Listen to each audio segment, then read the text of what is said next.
ہم اپنی روح کو غذا کیسے پہنچائیں؟ تو یہ مسئلہ ہے نا، ایک ضرورت ہے نا ہماری آج کی اس محفل میں وہ چند نکتے سمجھانے ہیں کہ جن سے روح کو غذا ملتی ہے، تاکہ ہم اس کو یاد رکھیں اور کوشش کریں ان اعمال کو زیادہ کرنے کی، روزانہ کرنے کی، تاکہ جسم کے ساتھ روح کو بھی غذا ملتی رہے۔ تو روح کی غذا اوپر سے آنے والے انوار و تجلیات ہیں۔ چنانچہ سب سے پہلی چیز جس کی وجہ سے انسان کی روح کو غذا ملتی ہے، قرآن عظیم الشان، قرآن مجید کا پڑھنا، قرآن مجید کا سننا، یہ انسان کی روح کو غذا پہنچاتا ہے۔ اور دلیل قرآن عظیم الشان میں سے وَإِذَا قُرِئَ الْقُرْآنُ فَاسْتَمِعُوا لَهُ وَأَنصِتُوا لَعَلَّكُمْ تُرْحَمُونَ۔ یہ ترحمون کا لفظ سند ہے، سٹیمپ لگ رہی ہے، رحمت برستی ہے، اور وہ رحمت جسم کی غذا نہیں ہے، وہ رحمت دل کی غذا ہے، روح کی غذا ہے۔ جس قرآن مجید کو سننے سے رحمت برستی ہے، اس کو پڑھنے سے کتنی رحمت برستی ہوگی۔ یہاں تو کہا نا کہ جب پڑھا جائے تو تم سنو تاکہ رحمت برسے، تو سننے والے پر رحمتیں برس رہی ہیں تو پڑھنے والے پر کیا رحمتیں برستی ہوں۔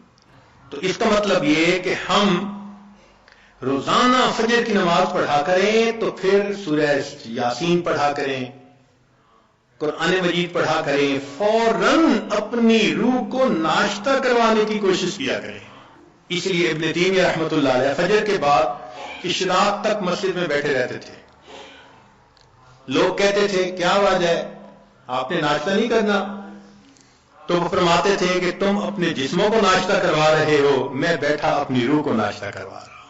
تو اس کا مطلب یہ کہ فجر کے بعد تلاوت کا کرنا، تسبیحات کا کرنا، ذکر کا کرنا، یہ انسان کے لیے باطنی غذا کا ذریعہ بنتا ہے۔ ہم میں سے کتنے ہوں گے جو اس کی باقاعدگی کرتے ہیں؟ الا ماشاء اللہ، معمولی نہیں، یعنی کھانے پینے کا تو معمول ہے، گھر کا بچہ بھی بتا دے گا اتنے بجے ناشتہ ہوتا ہے، اتنے بجے دوپہر کا کھانا اور اتنے بجے رات کا کھانا، لیکن روحانی غذا کا معمول ہی نہیں۔ تو معمول بنانا ضروری ہے۔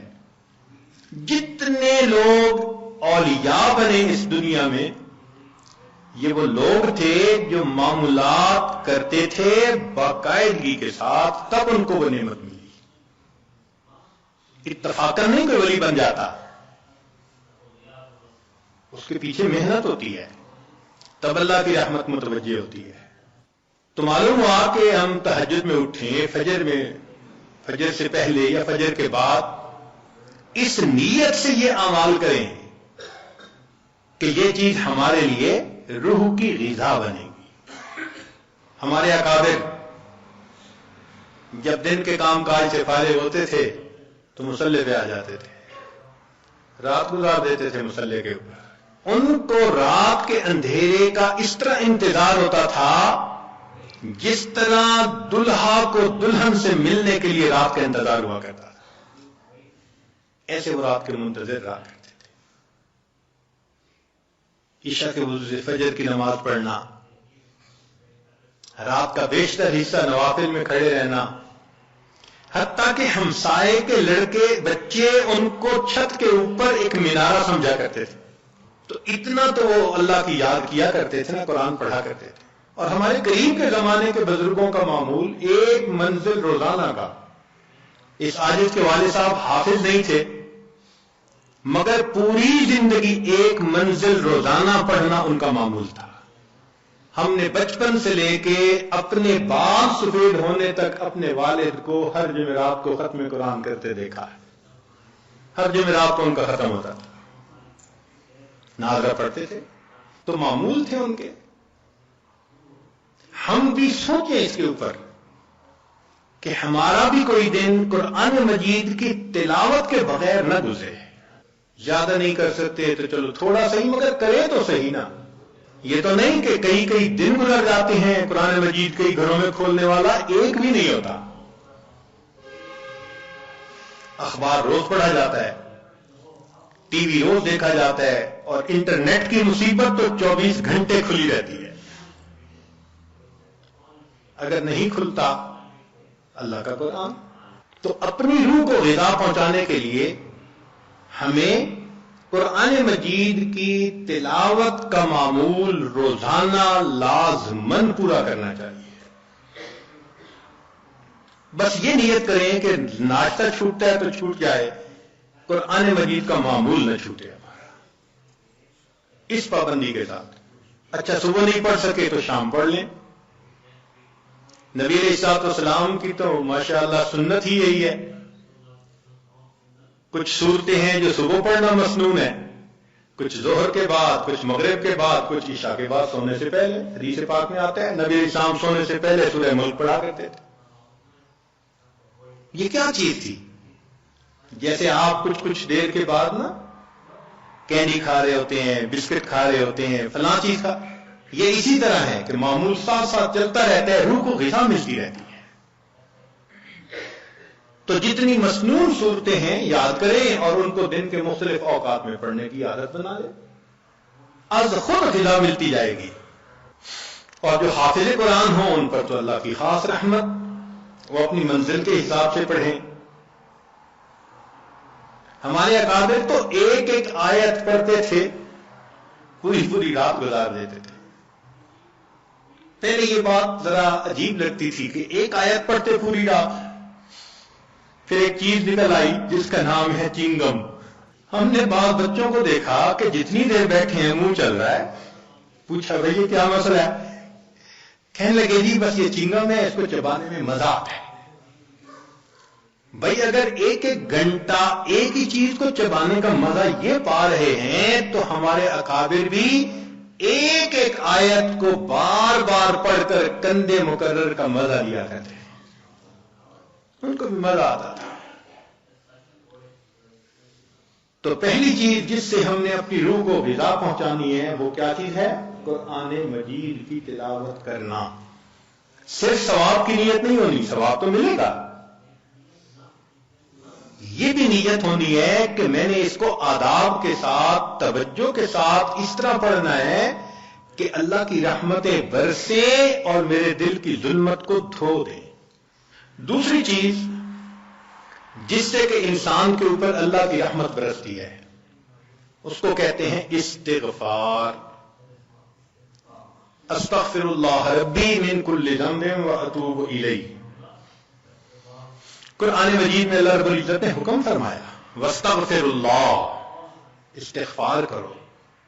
ہمارے اکابر یہ معمول بتاتے ہیں روزانہ استغفر اللہ ربی من کل ذنب واتوب الیہ. اس کو دن میں کم از کم 100 مرتبہ صبح، 100 مرتبہ شام.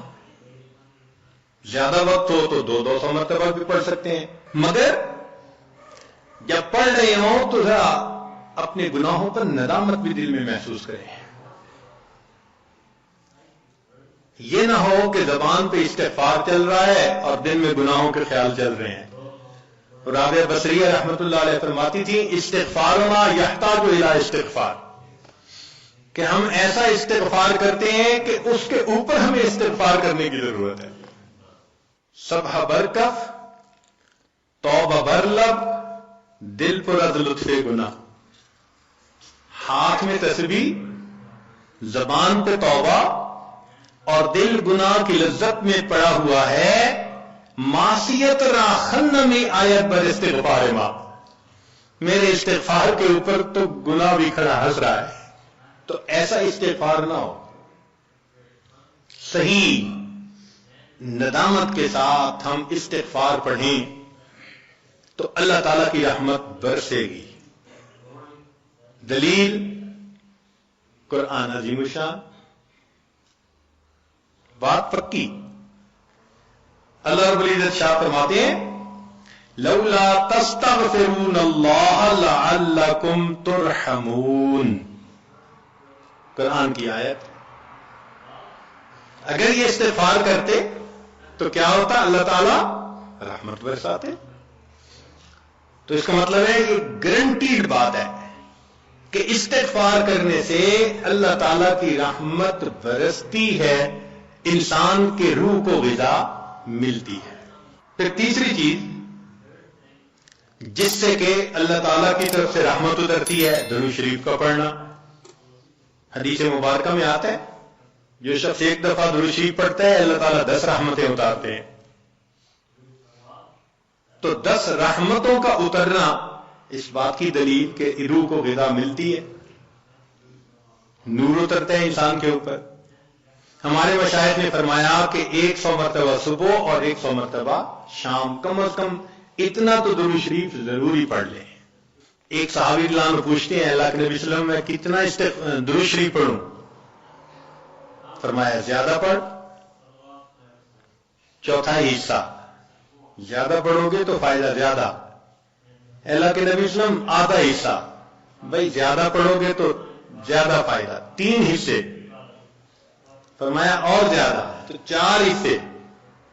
جب انہوں نے کہا کہ میں پورا وقت درود شریف پڑھنے میں لگا دوں گا، نبی صاحب نے فرمایا اذن یغفر لک ذنبک، تیرے گناہوں کو بخش دیا جائے گا اور تیرے غموں کو تیرے سر سے اتار دیا جائے گا۔ تو درود شریف کے پڑھنے سے اللہ تعالیٰ گناہوں کو معاف کرتے ہیں اور دھو دیتے ہیں۔ صدیق اکبر رضی اللہ عنہ فرمایا کرتے تھے کہ ٹھنڈا پانی آگ کو اتنا جلدی نہیں بجھاتا جتنا جلدی درود شریف کا پڑھنا انسان کے دلوں کی ظلمت کو مٹا دیتا ہے۔ سیدنا علی رضی اللہ عنہ فرمایا کرتے تھے کہ اگر اللہ تعالیٰ اور اس کے رسول صلی اللہ علیہ وسلم نے تسبیح، تکبیر، تحمید، تہلیل ان کے فضائل نہ بتائے ہوتے تو میں اپنا پورا وقت درود شریف کے پڑھنے میں گزار دیتا۔ تو ہم بھی درود شریف پڑھیں، کم از کم 100 مرتبہ صبح اور 1 مرتبہ شام۔ اس سے کیا ہوگا کہ دل کو غذا پہنچ جائے گی۔ چوتھی چیز اللہ کا ذکر کرنا، ذکر لسانی یا ذکر قلبی، جیسا بھی معمول ہو، ذکر کے کرنے سے اللہ تعالیٰ کی رحمت اترتی ہے۔ اور حدیث پاک سے دلیل نزلت علیہم السکینہ، ان کو رحمت ڈھانپ لیتی ہے، ملائکہ آ جاتے ہیں ان کے اوپر۔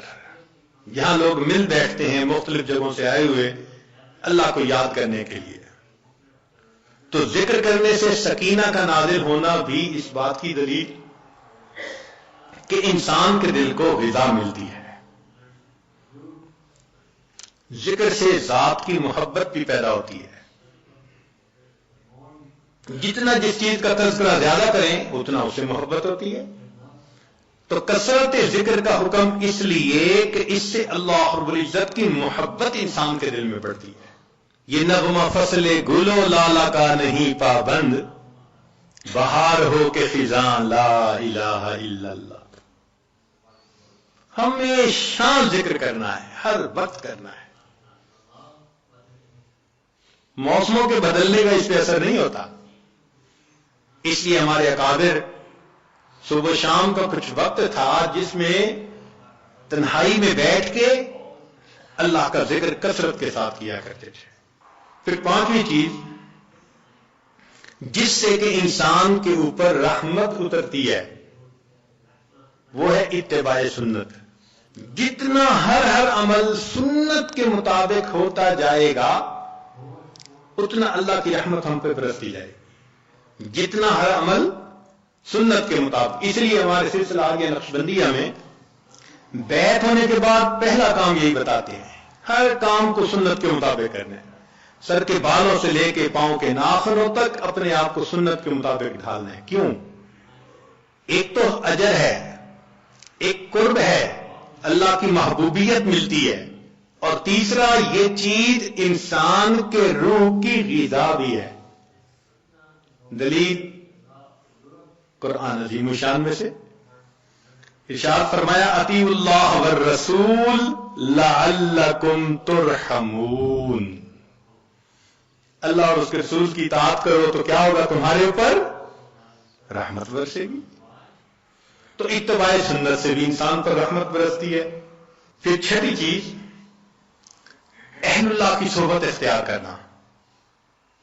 قرآن مجید میں تو حکم دیا گیا